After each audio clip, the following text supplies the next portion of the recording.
नमस्कार. आज माननीय सौ उत्तरा वहिनी साहेब यांच्या नेतृत्वाखाली आजची ही पदयात्रा रेठरे बुद्रुक गावामध्ये आयोजित केलेली होती आणि कृष्णा कारखान्याच्या निवडणुकीचे जे पडघम वाजू लागलेले आहेत त्या अनुषंगानं आजची ही पदयात्रा होती. कृष्णा कारखान्याचा विकास गेली 11 वर्ष डॉक्टर सुरेश बाबांनी ज्या पद्धतीनं केलाय तो जगामध्ये अगदी अविवर्णनीय असाच आहे. कारण आपल्या कारखान्याचं आजपर्यंत झालेलं जे एक्सपान्शन आहे, जे त्याचा विस्तार आहे तो आपण आज बघतो आहोत. सगळ्यांना आज सभासदांच्या प्रत्येक घरामध्ये आज पुस्तिका गेलेली आहे, त्याच्या माध्यमातून तुम्हाला समजलेलं आहे. मग त्याचबरोबर आपले जे को जनरेशन प्रकल्प आहेत तेही अतिशय उत्तमरित्या बाबा चालवत आहेत. भोसले कुटुंबियांनी ह्या सगळ्या ज्या संस्था सुरू केल्या त्या संस्थांच्या माध्यमातून म्हणजे भागाचा विकास तर झालेलाच आहे, पण कृष्णा कारखान्याचा सभासद हा किती चांगल्या पद्धतीनं उत्कृष्ट असं कार्य करू शकतो आणि सभासदांचं कार्य तेच कारखान्याचा विकास हे जे काही उद्दिष्ट आहे हे मोठ्या बाबांनी अतिशय चांगल्या पद्धतीनं सक्षमपणे गेली 11 वर्ष चालवलेलं आहे. आणि त्याचबरोबर बाबांनी केलेलं जे काम आहे त्याच्यामध्ये यावर्षी आपल्याला कारखान्यानं दिलेला उत्तुच्च दर हा सगळ्या पंचक्रोशीमध्ये आपल्याला माहित आहे की हा कारखान्यानं सगळ्यात जास्त दर देऊन या ठिकाणी 60 किलो साखर आपल्याला दिलेली आहे. आत्ताच बाबांनी आपल्याला घोषित केलंय की आंतरराष्ट्रीय दर्जाची साखर सुद्धा इथून पुढे आपल्याला दिली जाणार आहे. म्हणजे कारखान्याच्या विकासासाठी फक्त एक दोन गोष्टी नाहीत तर सर्वांगीण प्रत्येक सभासदाचा सर्वांगीण विकास कसा व्हावा यासाठी कारखाना कार्यरत आहे, कारखाना काम करतो आहे. आणि बाबांच्या मार्गदर्शनाखाली जे काही सगळे सभासद कार्य करत आहेत, मग अगदी डिजिटल योजना असेल, कारखान्याचा काटा असेल, ह्या सगळ्याच दृष्टीनं कारखाना आज एक नंबरवर आहे. आणि त्याला मिळालेले पुरस्कार हे त्याचं द्योतक आहे. कारण सगळ्यात चांगले पुरस्कार कृष्णा कारखान्यानं आज मिळवून दाखवलेले आहेत. वसंतदादा शुगर इन्स्टिट्यूट कडनं जे पुरस्कार मिळाले, मग कार्यक्षमतेचा असेल किंवा 13 पुरस्कार आज आपल्या कारखान्याला मिळालेले आहेत.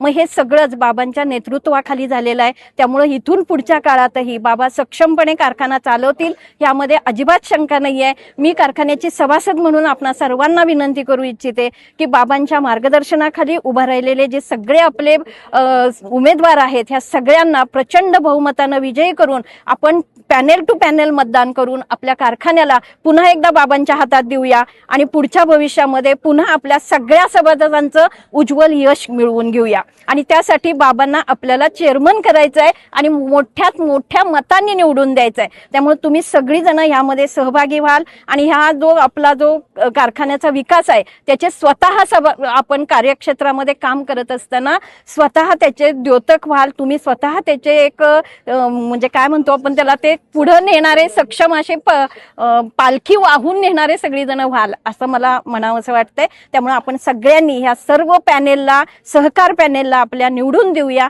अशी विनंती आपण सर्वांना करते. धन्यवाद. नमस्कार. आज रेठरे बुद्रुक गावामध्ये सहकार पॅनलच्या प्रचारार्थ आदरणीय वहिनी साहेबांच्या मार्गदर्शनाखाली महिला रॅली काढण्यात आली. या रॅलीसाठी प्रचंड प्रमाणात महिला उपस्थित आहेत, त्यामुळे रॅली यशस्वी ठरली असं मी म्हणेन. आपल्या गावचे सुपुत्र स्वर्गीय यशवंतरावजी मोहिते तसेच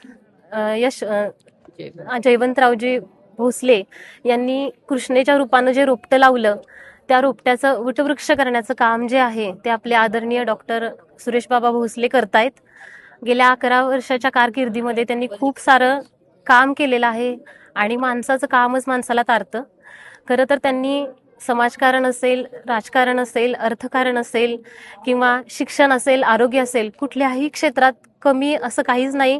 रेठऱ्याचं खूप मोठं भाग्य आहे की आम्हाला अशा एक व्यक्तिमत्व, नेतृत्व करणारे व्यक्तिमत्व लाभलेलं आहे. बाबांचं काम हे वाखाणण्यासारखंच आहे. त्यांनी केलेली त्यांची पूर्ण कारकीर्द जर बघितली तर ती आम्हाला आमचा अभिमान आणि स्वाभिमान जागृत करणारी आहे. त्यामुळं मी असं ठामपणे म्हणेन की एक सभासद म्हणून सुद्धा मी तुम्हाला सांगू इच्छिते की या वर्षीचं जी निवडणूक आहे यामध्ये बाबांना भरघोस मताने आपण विजय करूया, चेअरमन करूया.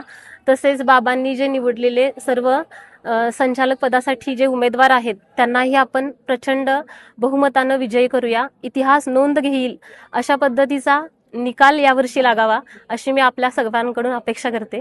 मला बोलण्याची संधी दिल्याबद्दल धन्यवाद. नमस्कार.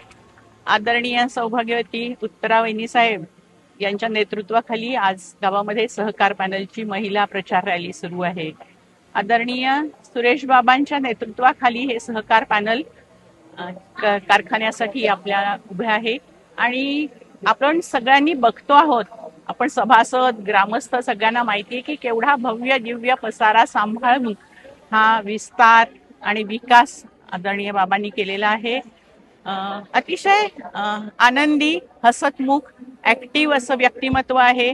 मी म्हणते की कारखान्यामध्ये काम करत असताना जिभेवर साखर आणि कृष्णा हॉस्पिटल आणि विश्वविद्यापीठ या सगळ्या ठिकाणी काम करत असताना डोक्यावर बर्फ ठेवून एवढं काम करत असतात आणि तरी सुद्धा हा विकास सर्वांगीण अनेक संस्था त्यांच्या माध्यमातून उभ्या राहिलेल्या आहेत. त्याचा विकास समृद्धी होत आहे आणि हे सभासदांना सगळ्यांना दिसतं आहे. शिक्षणाची उत्तम सोय झालेली आहे. हे उत्तम शिक्षण घेऊन मुलं आणि ग्रामस्थांना सगळ्या उत्तम नोकऱ्या मिळालेल्या आहेत, आपल्या पायावरती उभी झालेली आहे. त्यामुळं समृद्धी सगळीकडेच दिसत आहे.